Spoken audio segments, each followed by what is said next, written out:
गोबर है भाई, ये गोबर डाल दो इसमें, ये इसमें मशीन में डालेंगे और गोबर के जो डंडे बनेंगे, जो लकड़ी बनेगी और लकड़ी बहुत उपयोगी होगी, उसका प्रदूषण भी नहीं होगा सर। उसको कार्बन को कम करने के लिए, प्रदूषण को कम करने के लिए इसमें लकड़ी का बुरादा या कपूर इसमें डाल के अपन प्रदूषण को कम कर सकते हैं, कार्बन की मात्रा को अपन कम कर सकते हैं। आप चाहें तो उसको लेबोरेटरी में टेस्ट भी करा सकते हैं। सर जैसे ये निकाल लिया गया, कितनी देर के बाद सूख जाए ये गर्मी के दिनों में जो है 6 घंटे में, और सर्दी और बरसात के मौसम में इसको 24 घंटे भी लग सकते हैं। और नमस्कार, मैं मनीष कुमार फिलहाल राजस्थान के बिलवाड़ा में पहुंचे हैं और यहाँ एक गजब की मशीन देखने में मिली है। जो वेस्टेज गोबर देखा जाओ गाँव में गलियां में पड़ा हुआ है, या फिर जो डायरी कर रहे हैं, गौशाला कर रहे हैं, खराब जावा है, उस तरह पैसे कमाए जाए तो किस तरह पैसे कमाए जाए, पूरा प्रोसेस आपने दिखावांगे। उसको भी आप यूज में लिया सको, उस वेस्टेज को ख़त्म कर सको और इस मशीन तक किस तरह यूज में लिया जावा है। नमस्कार जी, जो गोबर को वेस्टेज, जो गोबर वेस्टेज है उसको यूज में लिया जावा है तो किस तरह का यूज में लिया जावा है, किस तरह से आप काम कर रहे हो, किस तरह ये मशीन काम कर रही है? इस मशीन को चलाने के लिए किसी भी रिक्वायरमेंट की ज़रूरत नहीं होती है। इसको कोई भी बंदा चला सकता है, कोई लेडीज़, महिला, बच्चे, बूढ़े, हर उम्र का व्यक्ति इसको चला सकता है। इसको चलाने के लिए किसी प्रकार की कोई लाइट की आवश्यकता नहीं होती है। लाइट की आवश्यकता इतनी सी होती है कि एक 5 HP सिंगल फेस की मोटर लगती है इसमें। आप 3 फेस की लगाना चाहे तो लगा सकते हैं। गाँव में जो अपन जहाँ भी मशीन लगाते हैं वहाँ एवरेज 2 किलोवाट का कनेक्शन सभी के पास होता है। इस मशीन को आपके अपने खेत पे या आपके गाय जो होती है, गाय भैंस जहाँ गौशाला होती है, वहाँ उसको लगा सकते हैं। वहाँ लगाने के लिए आपको कोई अलग से कोई एक्स्ट्रा खर्चा नहीं करना पड़ता है।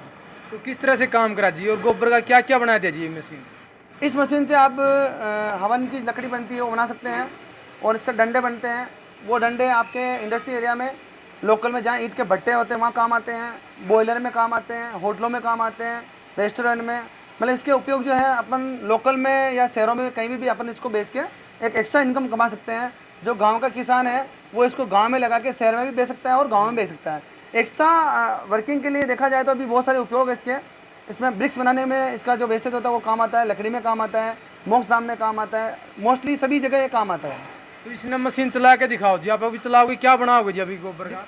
अभी इस मशीन चला के अपन लकड़ी के डंडे बनते हैं, 3 इंची के डंडे बनते हैं चौरस में, और जो गोल में बनते हैं वो अपन बना के देखेंगे। आपको बना के दिखा देता हूँ मैं एक बार मशीन चालू करके। तो एक बार मशीन चलाओ। ये गोबर है भाई, ये गोबर डाल दो इसमें, ये इसमें मशीन में डालेंगे और गोबर के जो डंडे बनेंगे, जो लकड़ी बनेगी और लकड़ी बहुत उपयोगी होगी, उसका प्रदूषण भी नहीं होगा। सर प्रदूषण की बात करा तो इस लकड़ी कितना होगा? इसका जो प्रदूषण होगा गवर्नमेंट के अकॉर्डिंग, जो रूल के अकॉर्डिंग है, वो 12 से 18% कार्बन है। उसको कार्बन को कम करने के लिए, प्रदूषण को कम करने के लिए इसमें लकड़ी का बुरादा या कपूर इसमें डाल के अपन प्रदूषण को कम कर सकते हैं, कार्बन की मात्रा को अपन कम कर सकते हैं। आप चाहें तो उसको लेबोरेटरी में टेस्ट भी करा सकते हैं। सर जैसे ये निकाल लिया गया, कितनी देर के बाद सूख जाए ये गर्मी के दिनों में जो है 6 घंटे में, और सर्दी और बरसात के मौसम में इसको 24 घंटे भी लग सकते हैं। और 24 घंटे बाद में भी आप, यानी एक दिन मान के चलो आप, मतलब गर्मियों में 6 घंटे बाद यूज कर सकते हो? 6 घंटे के बाद इसको यूज़ कर सकते हैं। वो भी मौसम के ऊपर डिपेंड करता है कि धूप कितनी है और इसका नमी कितनी है डंडे में। सर जैसे ओवन की बात करा तो ओवन में भी इस तरह का चीज़ों का उपयोग किया जाए तो उसमें भी बेटर रहेगी। हाँ, हवन की लकड़ी जो होती है वो मार्केट में दुकानों पे सेल होती है, जहाँ पूजन सामग्री मिलती है वहाँ इसके डंडे काम आते हैं। और वो डंडे जो होते हैं छोटे डंडे होते हैं, 1-1 फीट के होते हैं, 12 इंच के होते हैं। वो पैकिंग करके आप उसको सेल कर सकते हैं। तो सर जो ये मशीन है अगर पूरा दिन चला तो कितना गोबर का सर ये लकड़ी बना देगी? ये व्यक्ति के ऊपर डिपेंड करता है कि वो कितनी पावर क्षमता रखता है। तो मोस्टली आदमियों को लगना पड़ा जी इस मशीन पर? घर के व्यक्ति लगते हैं तो 2 से 3 व्यक्ति, मतलब 1 या 2 आदमी इसमें लग के, या महिला जो भी है घर के परिवार के सदस्य लग के इसको चला सकते हैं। एक व्यक्ति इसमें गोबर डालेगा, दूसरा इसमें एक पकड़ के खड़ा रहेगा, वो डंडे को उठा के नीचे सेट कर लेगा। सर अगर ये मशीन की बात करो तो ये मशीन एक ही जगह पर स्थायी रहेगी या दूसरी जगह पे ले जाना भी आसान है? इसको आसानी से कहीं भी ले जा सकते हैं। इसमें व्हील लगते हैं, आप चाहें तो इसमें व्हील लगा सकते हैं। इसके चारों कोने पर अपन व्हील लगा सकते हैं और कहीं भी ले जा सकते हैं। पिकअप में या लोडिंग टेम्पो में या ट्रैक्टर में रख के कहीं भी ले जा सकते हैं, जहाँ आपकी आवश्यकता हो वहाँ ले जा सकते हैं। सर इनके अंदर ओल दिखाई दे रहे हैं, मतलब सीधा सुराख है, वो किस लिए है? उसका ये होल इसलिए है कि इसको जलने में आसानी होती है और इसकी कार्बन की मात्रा को कम करता है। ऑक्सीजन अंदर जाएगी तो जलने में आसानी रहेगी, और जितना जल्दी जलेगा उतनी कम मात्रा में कार्बन निकलता है। जैसे सर बात करा उपले बनते हैं जो गोसे बोला, उसकी राख बनती है जड़ने के बाद, इसकी भी राख बनती है जड़ने के बाद? इसकी जो राख बनेगी वो मोस्टली 25 से 30% बनेगी। और अगर गोबर जो है इसमें लिया जा रहा है जिसमें अगर मिट्टी ना हो तो ये जो फ्लैश का काम करती है, इसको फ्लैश को आप जहाँ ईंटें बनती है, ब्रिक्स बनती है, उस ब्रिक्स में इसको काम ले सकते हैं, क्योंकि ये हल्की होती है। हल्की होने के कारण क्या होता है, उस ब्रिक्स की वैल्यूएशन और वॉल्यूम जो होती है, उसको जो उसकी कार्बन क्षमता होती है या उसकी कैपेसिटी होती है वजन के मुकाबले, वो सीमेंट के और गिट्टी के मुकाबले कम होती है। हल्की होने की वजह से उसकी उपयोगिता और ज़्यादा बढ़ जाएगी। मतलब ब्रिक्स में आप इसको यूज कर सकते हैं। सर देखा जाओ गांव में गलिया में गोबर पड़ा हुआ है या फिर नाली में बहा दिए हुए हैं, जो डायरी है गौशाला वहाँ भी वैसे ही वेस्ट पड़ा हुआ है, तो वो किस तरह से यूज कर सका जी? क्या वो भी पैसे कमा सके इस मशीन के साथ? बिल्कुल, उसको आप यूज में ले सकते हैं। जैसे मान लीजिए अगर आप उसको नाली में बहा रहे हैं तो वो वेस्टेज होता है, उसको आप यूज में लेना चाहते हैं। इस मशीन से पहले एक मशीन और है जिसका नाम डी वाटरिंग मशीन है। ये गोबर से पानी को अलग करती है। इससे अपन 3 से 5 तरह के अलग से बिजनेस कर सकते हैं। जैसे मान लीजिए गोबर से पानी निकलता है, उससे ऊपर से डालना जी, पानी किस तरफ निकलेगा? और गोबर जैसे गोबर यहाँ से डालते हैं, जी गोबर इसमें जाएगा, इस होपर में। इस होपर में जाने के बाद क्या होता है, इसमें एक 5 HP की मोटर लगी होती है, वो इसमें दबाव डालती है। दबाव अपन यहाँ से डाल सकते हैं और पानी भी अपन इधर से निकाल सकते हैं। यहाँ जो पाइप लगेंगे वो पानी को अलग करेंगे, यहाँ से जो वेस्टेज होगा वो निकलेगा। तो पानी क्या काम आता है जो गोबर का पानी? पानी जो गोबर का है वो लिक्विड होता है, वो आप आयुर्वेदिक में काम आता है। जैसे पतंजलि उपयोग में आता है, उसमें गौमूत्र काम आता है, जो हिंदू धर्म में काम आता है। घरों में या रात्रि जागरण में, अपने धार्मिक जो प्रोग्राम होते हैं, कार्यक्रम होते हैं, उनमें काम आता है। उसमें डब्बी होती है 30 लीटर की, मतलब 30 ml से लेकर 30 लीटर तक की ड्रम आते हैं, वो काम आता है। इसके अलावा इसको खाद बीज में, दवाइयों में उपयोग किया है, जिसमें कीटनाशक में काम आता है। और जो मतलब जब पानी निकलेगा वो कीटनाशक दवाइयों में काम आता है? हाँ, उसको आप उसमें भी आप मीथेन गैस जो होती है भारत सरकार द्वारा जो नेचुरल चीज़ है, उसमें आप एक ड्रम होता है, 200 लीटर का ड्रम ले सकते हैं, या एक कुंड बना के, टैंक बना के खेतों के अंदर 2 टैंक बना सकते हैं। उस टैंक के अंदर इस पानी को इकट्ठा करके उसको 30 से 40 दिन इकट्ठा करने के बाद उसमें आप गुड़, बेसन या एक्स्ट्रा जो अपने वेस्टेज होते हैं फलों के, जैसे मूंग या उड़द या दालों के, उसको डाल के उसमें आप उसका गैस, जो सबसे पहले उसमें गैस निकलेगी, उस गैस को अलग से अपन बायोगैस बोलते हैं, जो मीथेन गैस होती है, वो गैस में काम आ जाएगी। वो भारत सरकार को आप बेच सकते हैं 45 रुपये से लेकर 55 रुपये लीटर में, वो गैस आप सरकार को बेच सकते हैं। मतलब सरकार को जी गैस ही बेच सकते हैं। अगर वो पानी की बात करें जी, पानी भी कीजिएगा जी जो गोबर से निकलेगा? जो गोबर से निकलने वाला पानी होगा उससे जो गैस निकलेगी, उसके अलावा जो वेस्टेज बचता है उसको वो पानी बेचना चाहो जी बिना गैस बना, तो पानी बिक जाएगा क्या? वो तो पानी बिक जाएगा। जो पानी बिकेगा 25 रुपये से लेकर 35 रुपये, 30 से 35 रुपये लीटर में बिक जाता है। कहाँ बिकेगा जी अगर वो पानी बेचना? वो मार्केट में अगर आप उसको रिफाइन करके बेचेंगे तो उससे ज़्यादा मिलेगा। अगर आप उसको खेतों में, जहाँ लिक्विड में, कीटनाशक में या ड्रम में मिलाकर आप बेचते हैं, तो वो आप खेतों में काम आ सकता है। मतलब ऑर्गेनिक यूज, ऑर्गेनिक खेती भी होगी? ऑर्गेनिक खेती होती है, उसमें आप यूरिया नहीं लें और इसको उपयोग में लेते हैं, तो उसकी जो मिट्टी की जो उपयोगिता है, उर्वरकता, उसकी कैपेसिटी जो क्षमता है, जैसे मक्की, ग्वार, बाजरा, जो भी फसल उसमें होगी, उसकी क्षमता बढ़ेगी, कैपेसिटी नेचुरल। बिल्कुल। जो आज रासायनिक यूज किया जा हुआ है, खाद ज़्यादा डाला जा हुआ है, उससे बीमारियां बहुत ज़्यादा बढ़ रही है। ये बिल्कुल ऑर्गेनिक खाद भी होगा और इसके फायदे बताए हैं। गोबर का जो पानी अलग करा, पानी के फायदे हैं, और जो वेस्टेज बचा जी वो किस यूज में आएगी? दोनों काम आते हैं, वो खाद के यूज में भी आते हैं, उससे डंडे बनाने के लिए भी आप इस मशीन के ऊपर काम ले सकते हैं। मतलब पानी निकालने के बाद में डंडे बना सकते हैं? पानी निकालने के बाद उससे आप लकड़ी के डंडे, हवन सामग्री के जो डंडे छोटे होते हैं, उनको काम ले सकते हैं। और जो गोकाश मशीन है जिससे डंडे बनते हैं, उसमें उपयोग ले सकते हैं। सर ये बताइए आप, जो गांव में गोबर गलियां पड़ा हुआ है, जो डेयरी फार्म कर रहे हैं या गौशाला में वेस्टेज पड़ रहा है, उनको क्या कहना चाहोगे? जो उनका गोबर वेस्टेज भी ना जावे, प्रदूषण भी ना फैलाए और वो 2 पैसे भी कमा सके। उनको मैं यही कहना चाहूँगा कि आप अपने आवश्यकता के अनुसार, अगर आपके पास जो कुछ इनकम है उसको बढ़ाना चाहते हैं, तो आप इस मशीन को लेके और इस मशीन को लेके, इन दोनों मशीनों का उपयोग करके आप एक एक्स्ट्रा इनकम कमा सकते हैं। अगर आपके पास गाय, भैंस या आपके पास पशुधन है, किसान हो तो, या आप किसान नहीं हो तो भी आप इससे एक्स्ट्रा इनकम कर सकते हैं।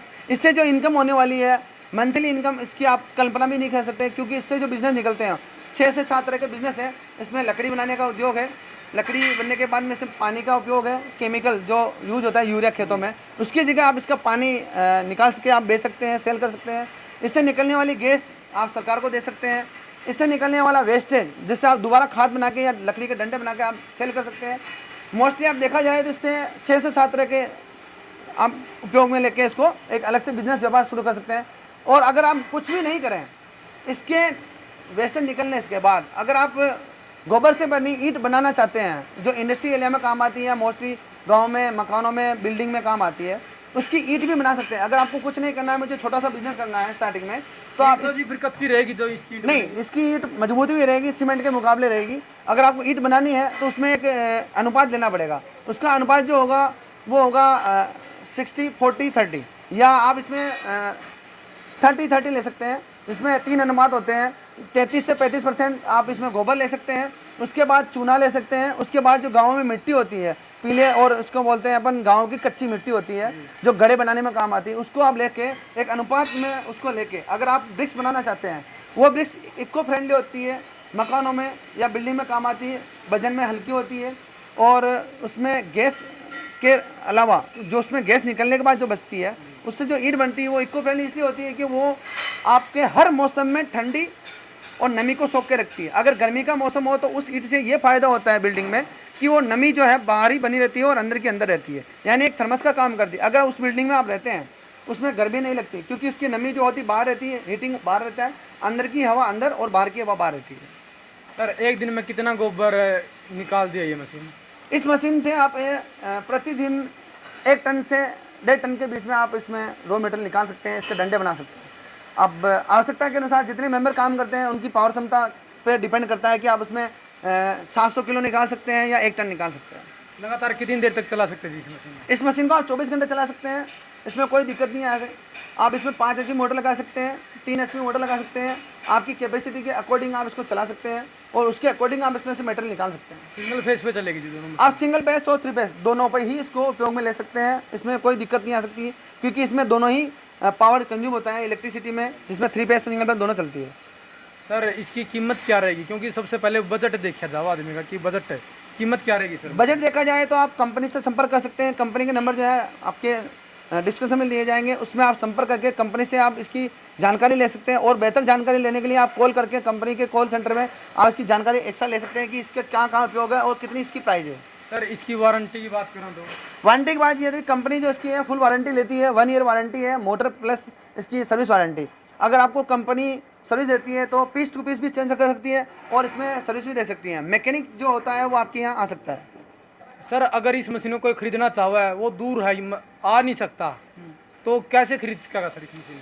अगर कोई व्यक्ति इस मशीन को खरीदना चाहता है और भारत के किसी भी कोने में हो, अगर वो मशीन लेना चाहते हैं, तो हमारी कंपनी के जो नंबर है उस पर कॉल करके आप बता सकते हैं आपके जो एरिया है जहाँ हमारा ट्रांसपोर्ट है, चाहे वो TCI ट्रांसपोर्ट हो, जयपुर गोल्डन हो, अदर जो भी ट्रांसपोर्ट है, आपके लोकल एरिया में हम इसकी सर्विस देते हैं। आपके नज़दीकी जो ट्रांसपोर्ट होगा हम उसको मशीन को वहाँ इसको भिजवा सकते हैं। ये मशीन आपके लोकल एरिया में जहाँ ट्रांसपोर्ट होगा उस ट्रांसपोर्ट में कंपनी के रूल रेगुलेशन के अकॉर्डिंग आपके यहाँ नियम से आपके यहाँ पहुँचा दी जाएगी और आपको सर्विस दे दी जाएगी। सर एडवांस पेमेंट क्या रहेगी? एडवांस पेमेंट आप जो है 30 से 40% देना होगा। बाकी का अमाउंट जो है ट्रांसपोर्ट में मशीन पहुंचने के बाद वहाँ पेमेंट कर सकते हैं। मशीन देखने के बाद आप बाकी का पेमेंट करके आप अपनी मशीन आपके घर पर ले जा सकते हैं। सर वारंटी होगी, अगर किसी पार्ट में कोई दिक्कत आ जाए तो पार्ट भी भेज दोगे आप? अगर इसी मशीन में किसी भी प्रकार से अगर कोई समस्या या कोई प्रॉब्लम आती है तो कंपनी के नंबर पर आप संपर्क कर सकते हैं। उसकी प्रॉब्लम वीडियो कॉलिंग पे, मैकेनिक सर्विस पे, या आप पार्ट्स मंगवा के या आप हमारे से मैकेनिक बुलवा के आप इसकी सर्विस ले सकते हैं। सर अगर कोई यहाँ आना चाहो तो एक बार प्रॉपर यहाँ की लोकेशन भी बता दो। अगर SK&DC में आकर आप मशीन को देखना चाहते हैं या डेमो करना चाहते हैं तो SK&DC भिलवाड़ा आप गूगल पे या यूट्यूब पे कहीं पे भी सर्च कर सकते हैं। गूगल पे सर्च करने के बाद आपको भिलवाड़ा राजस्थान दिखेगा, उसमें भिलवाड़ा में 311-001 इसका पिन कोड है। आप यहाँ से आइए, हमारे कंपनी के नंबर से संपर्क कीजिए, हम आपको एक लोकेशन भेजेंगे, उस लोकेशन को ट्रेस करते हुए आप आ सकते हैं। अगर आप ट्रेन से आना चाहते हैं तो जयपुर, दिल्ली, अजमेर या ग्वालियर होके या इंदौर होके आ सकते हैं। अगर आप फ्लाइट से आना चाहते हैं तो हमारे नज़दीकी यहाँ से 30 किलोमीटर पे डबोक, मतलब यहाँ से 100 किलोमीटर पे डबोक है, एयरपोर्ट है, वहाँ आ सकते हैं। यहाँ से 30 किलोमीटर पे हमारे भिलवाड़े में के अंदर एयरपोर्ट है, वहाँ आ सकते हैं। अगर आप जयपुर होके आना चाहते हैं तो वहाँ ट्रेन और बस और एयरपोर्ट दोनों ही हैं, आप फ्लाइट से आ सकते हैं। आपके पास सभी ऑप्शन है कि आप ट्रेन, बस या फ्लाइट से आ सकते हैं। सर ये कितने रुपए क्विंटल बिका लकड़ी बात करें? ये पीस के अकॉर्डिंग और वजन के अकॉर्डिंग आती है, जिस प्रकार से आपके पास रॉ मटेरियल आता है। अगर आपकी खुद की गायों का जो गोबर है उसको उपयोग लेते हैं तो आप अपनी मन मर्जी के अकॉर्डिंग आपके जो मार्जिन में है, जितनी आपकी मेहनताना लगती है। आज का क्या रेट चल रहा है जो आज बेच जाए? आज अगर अपन देखा जाए, अब इसको देखने के बाद अपने को लगता है कि 5 रुपये का एक पीस आता है 2 फुट का। अगर वजन के हिसाब से देखा जाए तो 7 रुपये किलो के हिसाब से दिया जाता है। 7 रुपये किलो? पीस के अकॉर्डिंग 5 रुपये। 700 रुपये क्विंटल मान के चलो। हाँ, देखो जो गांव में देखा जाओ है, गोबर को गलियों में आ जाओ, गलियां में पड़ा रहा है, और जो गौशाला है या डेयरी फार्म है वहाँ भी देखा जाओ तो इसी तरह से बेफालतू पड़ा रहा जो उसका कोई यूज नहीं होता, तो उससे भी आप पैसे कमा सको जो वेस्ट पड़ा है। और उसके बहुत से फ़ायदे भी आप तब बताए, पूरी वीडियो आपने सुनी है, क्या क्या उसके फ़ायदे हैं, किस तरह तो उसको यूज़ में लिया जावा है। अगर यह मशीन कोई भी लेना चाहो तो स्क्रीन पर नंबर दे दिए हैं, प्रॉपर इसकी जानकारी आप तक वीडियो में बता दी है। अगर फिर भी कोई किसी प्रकार की आपने जानकारी लेनी है, कोई आपने बात पूछना है, तो स्क्रीन पर नंबर दे उस पर कॉल करो और जानकारी लो। तो साथ ही इस वीडियो को आपने ज़्यादा से ज़्यादा शेयर करना है, और जो वेस्ट गोबर गलियां में पड़ा रहा है उसको भी आप उठा सको, साफ सफाई भी हो जाएगी, उसका प्रदूषण ही बचेगा। तो इस वीडियो ने आपको ज़्यादा से ज़्यादा शेयर करना। ओके दोस्तों, मिलेंगे नेक्स्ट डे। वंदे मातरम।